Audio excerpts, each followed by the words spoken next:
వాళ్ళన్న మాటలకి మన చేతులు ముడుచుకొని కూర్చోవాల్సిన పనేం లేదు. డెఫినెట్ గా అంతకంతకు సమాధానం చెప్పాల్సిందే.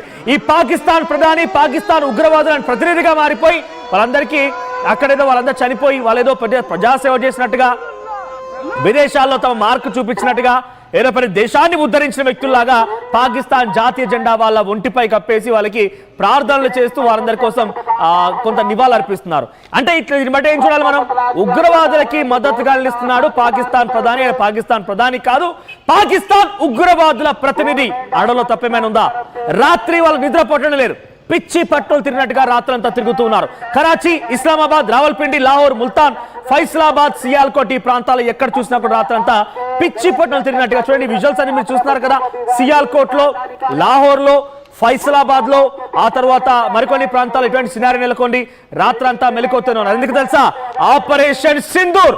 ఈ పేరు వింటేనే పాకిస్తాన్ ప్రజల్లో, పాకిస్తాన్ ప్రజా ప్రతినిధుల్లో, పాకిస్తాన్ ముష్కరుల్లో, పాకిస్తాన్ నీచ్ కమిన్ కుత్తేలకి కనీసం కంటి మీద కునుకు పడడం. ఎందుకో తెలుసా?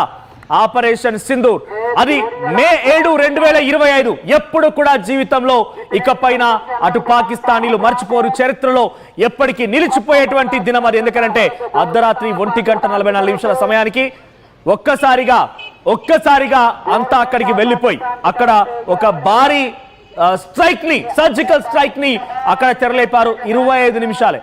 పాకిస్తాన్ ఇంతలా అతలాకుతలమడానికి సమయం ఎంత తెలుసా? భారత్ కేవలం 25 నిమిషాలు మాత్రమే. డైరెక్ట్ గా మనం ఎవరం కూడా అక్కడికి వెళ్ళలేదు. డైరెక్ట్ గా దాడి చేయలేదు. డైరెక్ట్ గా మనం వెళ్ళిపోయి ఎక్కడ కూడా వారిపైన ఇష్టానుసారంగా మనం బాంబులతో దాడి చేయలేదు. కొన్ని స్పెసిఫిక్ లొకేషన్లు ప్రెసిషన్ సంబంధించిన వెపన్స్ యూజ్ చేసి GPS ట్రాకర్ల ద్వారా మన నాగస్త్ర, హ్యామర్లు, స్కాల్ప్ మిషన్లు వినియోగించి పక్కా టార్గెట్ ని సెలెక్ట్ చేసుకున్నాం. ఉగ్రవాద శిబిరాలను సెలెక్ట్ చేసుకున్నాం, ఉగ్రవాద స్థావరాలను సెలెక్ట్ చేసుకున్నాం. అక్కడికి వెళ్ళిపోయి అక్కడ బ్లాస్ట్ చేస్తే అంతా భయభ్రాంతులు అయ్యారు. ఒక్కసారిగా ఇటువంటి భయానకమైన పరిస్థితులు పాకిస్తాన్ లో నెలకొన్నాయంటే అక్కడ ఎటువంటి సినారియో ఉందో చూస్తేనే అర్థమవుతోంది.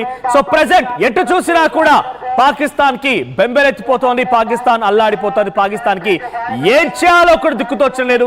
పాకిస్తాన్ అర్ధరాత్రులు పడుకోవాలంటే కూడా భయాందోళన చెందుతోంది. భారత్ ఏ వైపు నుంచి వస్తుందో, భారత్ ఏ రకంగా దాడి చేస్తుందో, మా ఉగ్రవాద స్థావరాలు లేపేస్తుందని చెప్పి భయాందోళన చెందుతున్న పరిస్థితి కనబడుతోంది. దీనికి సంబంధించి మరిన్ని అప్డేట్స్ మా ప్రతినిధి మధు సిద్ధంగా ఉన్నారు. ఎస్ మధు, సో ఏంటి పాకిస్తాన్ కి రాత్రి కనీసం నిద్ర లేకుండా తెలుస్తోంది. కేవలం 25 నిమిషాల్లోనే పాకిస్తాన్ ని మొత్తానికి అల్లాడించాం. అక్కడ రాజకీయ నేతలు, ఆర్మీ అధికారుల్ని పరుగులు పెట్టించాం. కనీసం నిద్రలేని రాత్రులను మిగిల్చాం. అది భారత్ దెబ్బ అంటే అది భారత్ సత్తా ఏంటో పాకిస్తాన్ మరోసారి రుచేసింది. సో ఈ తర్వాత ఏం జరగబోతోంది? ఈ ప్రాంతాల్లో ఆపరేషన్ సింధూర్ 2.0 ఉండే అవకాశం ఉన్నట్టుగా అటు భారత ఆర్మీ కొంత సూచనలు ఇస్తోంది. ప్రజలు కూడా ఎక్స్పెక్ట్ చేస్తున్నారు. నిజంగా ఉండబోతోందా? ఇప్పటివరకు కేవలం 9 స్థావరాలనే మాత్రం అట్టుపెట్టాం. ఇంకా చాలా స్థావరాలు ఉన్నాయి. ఇంకా ఉగ్రవాదులకు సంబంధించి ప్రతినిధులుగా వ్యవహరిస్తున్న వారు చాలా మంది పాక్ ఆర్మీ చీఫ్లు కానివ్వండి, ప్రధాని లాంటి వాళ్ళు కూడా ఉన్నారు. వారిపైన ఎటువంటి రకంగా భారత ఆర్మీ సిద్ధం కాబోతోంది?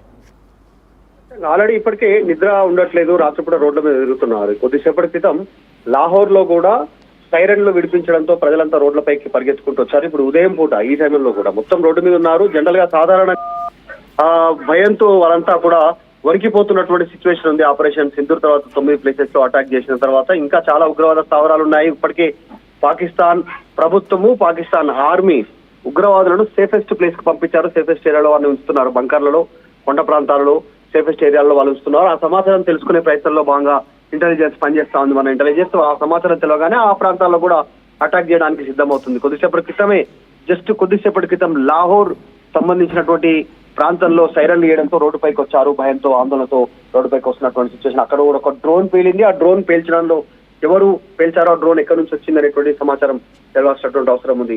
అయితే ఈ భయంతో, ఆపరేషన్ సింధూర్ భయంతో నిద్రపోవట్లేదు పాకిస్తాన్ ప్రజలు. రాత్రంతా రోడ్లపైన తిరుగుతా ఉన్నారు. ఏ క్షణం నుంచి ఎక్కడి నుంచో బాంబులు పడతాయో, భారత్ ఎప్పుడు దాడి చేస్తుందో అనేటువంటి తెలియక భయంతో వణికి చచ్చిపోతా ఉన్నారు. ఈ సిచ్యువేషన్ ఉంది. ఇప్పటికే పాకిస్తాన్ లో చాలా మంది వీడియో వెళ్ళిపోయారు. మనం గతంలో చూసాం. అంటే మరో ఇక్కడ పాక్ ఆర్మీ అధికారి అలర్ట్ జారీ చేస్తారా? భారత్ దాడి చేసే అవకాశం ఉంది కాబట్టి ఎమర్జెన్సీ ప్రకటిస్తూ అలారంలు మోగించాడు, సైరన్ మోగించాడు. ప్రజల్ని అప్రమత్తం చేసేటువంటి ప్రయత్నం పాక్ ఆర్మీ అధికారుల నుంచి జరిగిందా, లేదంటే స్వచ్ఛందంగా ప్రజలే ఇక్కడ పాక్ ఆర్మీ మళ్ళీ కాపాడలేదని చెప్పి అర్థమైనటువంటి ప్రజలందరూ కూడా తమను తాము రక్షించుకోవడం కోసం రోడ్లు ఎక్కారా? ఎలా చూడాలి?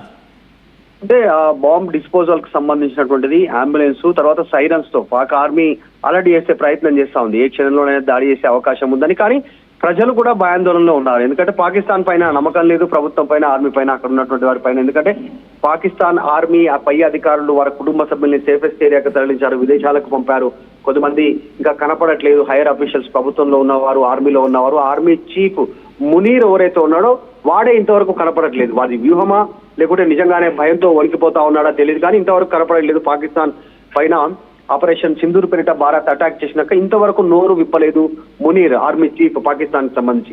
ఎక్కడున్నాడో తెలీదు, వాడు ఏం చేస్తున్నాడో తెలియదు. ఇట్లాంటి సిచ్యువేషన్ నేపథ్యంలో కొంతమంది కారు కూతలు కూర్చుంటే పిచ్చి కుక్కలు, పెంపుడు కుక్కలు, హఫీజ్ సయ్యద్ లాంటి వాళ్ళు, లష్కర్ తోయిబా చీఫ్ కానివ్వండి, ముఖ్యంగా మాజీ మంత్రి బిలావల్ భుట్టో, మరియం షరీఫ్, పవల్ షా ఖాన్, ఇటువంటి చాలా మంది నేతలు కూడా పిచ్చి పిచ్చి కూతలు కూసి భారత్లో మేము మరోసారి మసీద్ని ఏర్పాటు చేస్తామని చెప్పడం, అయోధ్యలోకి వెళ్ళిపోయి మసీద్ని ఏర్పాటు చేస్తామని చెప్పడం, ఏకంగా మరోగా న్యూక్లియర్ బాంబులు ఉన్నాయని చెప్పడం, అటువైపు నుంచి 130 అణుబాంబులు సిద్ధంగా ఉన్నాయని చెప్పడం, ఏకంగా బిలావల్ భుట్టో వాడు మాజీ మంత్రి పాకిస్తాన్లో, అటువంటి ఒక దుర్మార్గుడు ఏమన్నాడంటే భారతీయుల రక్తాన్ని సింధు జలంలో పారిస్తానని చెప్పి హెచ్చరికలు జారీ చేసిన ఈ దుర్మార్గుడు ప్రస్తుతం ఎవరు మాట్లాడడం లేదే, వారంతా పాకిస్తాన్లో ఉన్నారా, పరుగులు పెట్టారా, ఎక్కడున్నారు, వాళ్ళకి సంబంధించి ఆచూకీ ఏమైనా కనిపిస్తోందా?